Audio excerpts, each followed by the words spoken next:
بسم الله الرحمن الرحيم.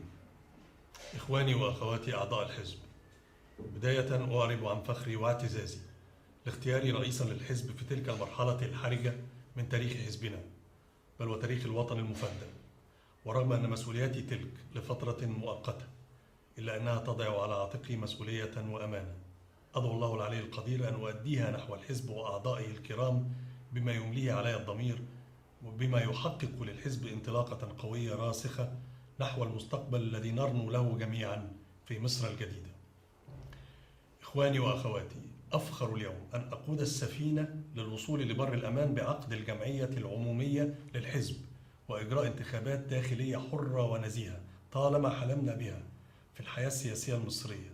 وحتى ذلك الحين سأعمل بدأب وجدية بروح الفريق مع الدكتور محمد أبو حامد نائب رئيس الحزب، والمهندس راوي كامل تويج السكرتير العام، اللذان أهنئهما على ثقة أعضاء المكتب السياسي بهما وجميع أعضاء المكتب السياسي للحزب لتحقيق عدد من الأهداف الاستراتيجية في مسيرة حزبنا الذي كان عليه مهمة قاسية خلال الفترة الماضية، والتي شرفت فيها بالعمل مع الدكتور هاني سري الدين والمهندس باسل عادل عضو المجلس الرئاسي للحزب.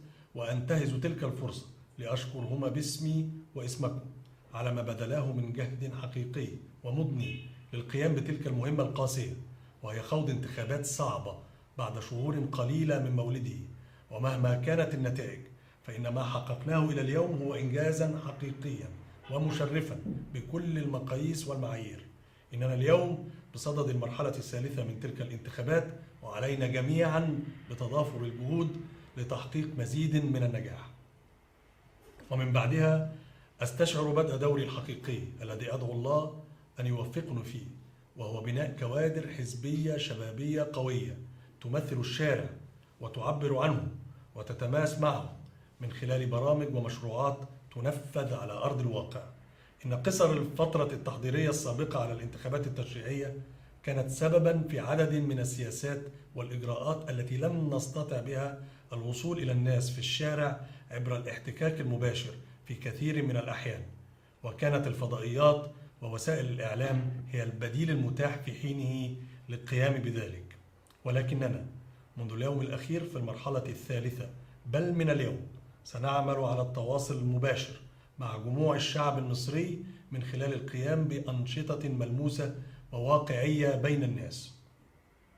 الإخوة والأخوات، إن ما نرنو إليه جميعا من رؤية مصرنا الحبيبة مدنية ديمقراطية حرة وعادلة لن يتحقق إلا إذا تضافرت جهودنا وتشابكت أيدينا، فلكل منا دوره الذي لا يقل أهمية وتأثيرا عن دور الآخر مهما صغر أو كبر.